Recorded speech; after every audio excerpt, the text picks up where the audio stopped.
Welcome to episode 232, the 3 Ps of Learned Helplessness.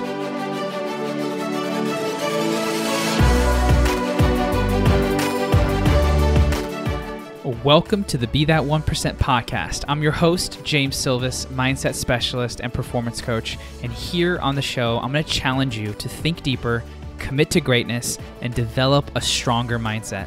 You'll hear stories from those who are living life on their terms, and you'll receive strategies that will help you level up. So the question is, are you ready to be your own 1%? Let's get started.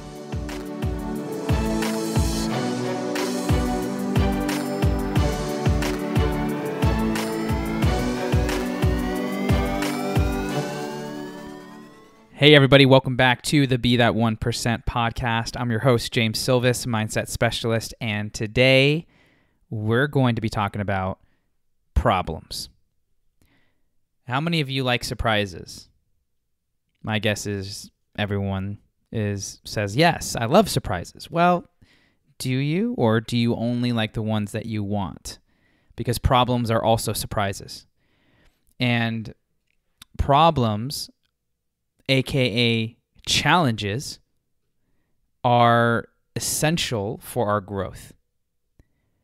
And Les Brown, famous speaker, said once, and in one of the talks that I listened to, and I absolutely loved it the moment that I heard it, was that we're all either in a problem, just out of one, or headed towards one.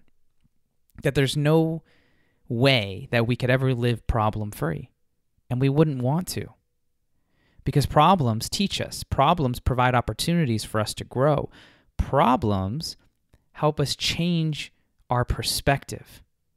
Without them, we wouldn't be tested. We wouldn't know what works, what doesn't. Like every new level you go to has a new devil, right? New levels, new devils. There's going to be problems that show up at different stages of life. And when you grow from one level to another level, you just exchange your problems. Maybe you find solutions to current ones only to bring about new ones.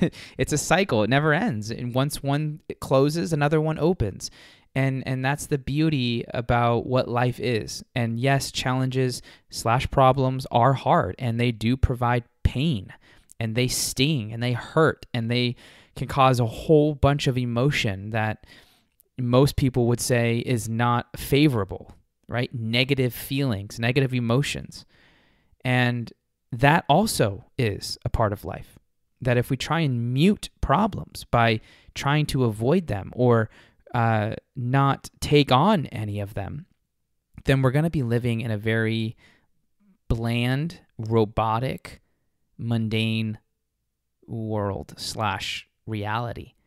And when you live there long term, the biggest thing that you pay for is in regret. And regret is one of the worst things to live with. At the end of your life, looking back on all the things that you could have done, all the conversations that you could have had, all the opportunities that you could have said yes to, and you realize that either you were too scared to do it or that you just didn't have the courage to say yes to you. You didn't have the courage to say yes to your future self. Right? And so problems, the first thing about problems and like how to look at it is that problems are there to teach us, right? That's the first thing. And with problems, this is something I learned from Tony Robbins. He talks about these 3 Ps of learned helplessness when dealing with problems or issues that we may experience in any area of our life, right?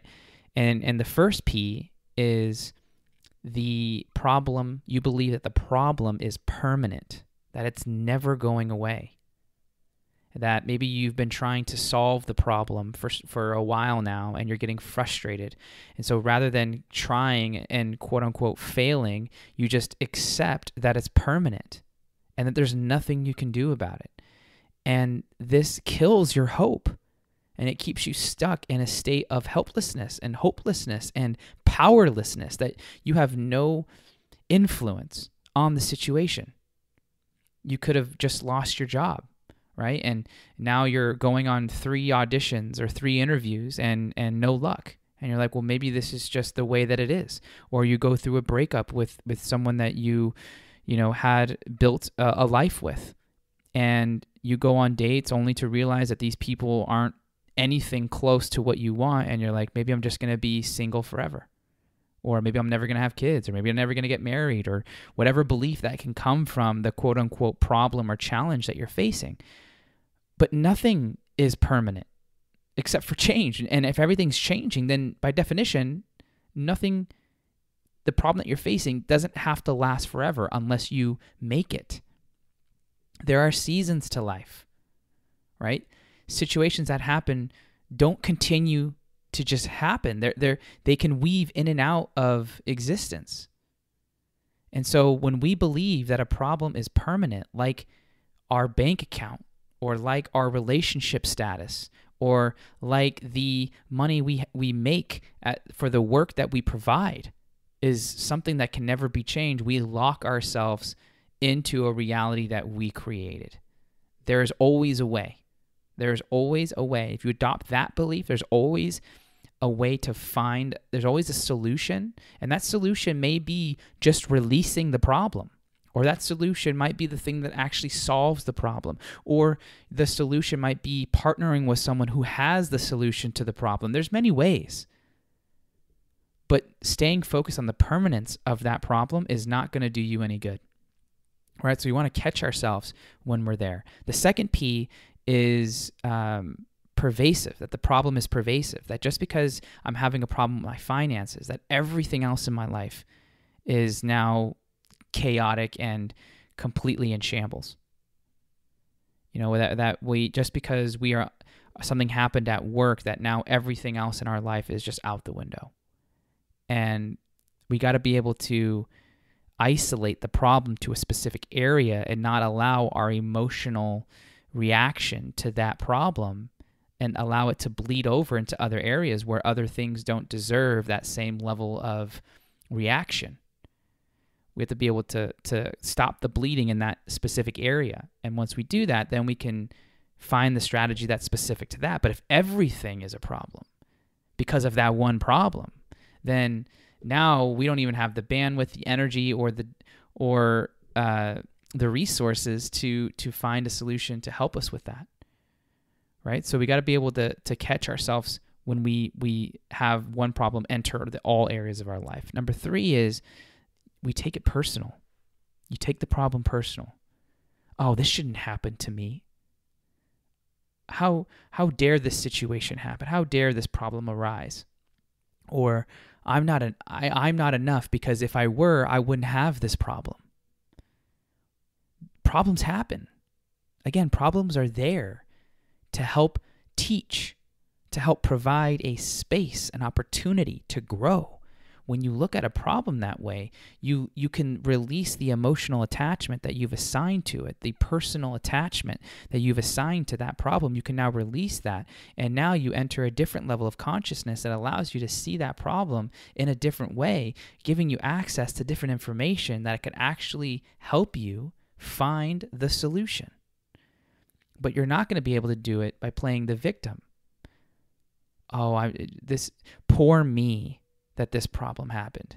How about why not me that this problem happened? Maybe this problem happened to me because I'm the one that can actually find the solution. Maybe this problem happened to me because there's a gift in this, and that if I just lean in long enough and have the right attitude going into that problem, regardless of how hard it might be, and there are times where it's going to be hard, but if you're on the path of leadership, if you're wanting to create massive impact and influence on your own life and in those lives of those that you interact with and those that you serve, this has got to be how you think. Because if we stay in stuck states, if we stay in disempowering mindsets, we're not going to be able to serve the way we want to, and we're not going to be able to achieve the things that we set out to do.